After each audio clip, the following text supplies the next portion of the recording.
किसकी बाजुओं में है दम। देखना है जबरदस्त मुकाबला या महिला वर्ग का दूसरा और मुकाबले की शुरुआत और फिर दोनों के बीच प्रयास जारी है, जंग जारी है। देखना है किसकी बाजुओं में दम है।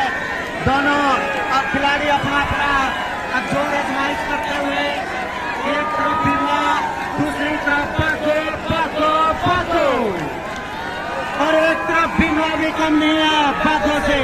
भीमला दोनों तरफ के खिलाड़ियों का हौसला बुलंदा ब्लॉक, जबरदस्त प्रयास दोनों खिलाड़ियों के बीच। एक तरफ पाको और दूसरी तरफ भीमला। देखना है किसकी बाजुओं में है दम। देखना है जबरदस्त मुकाबला या महिला वर्ग का दूसरा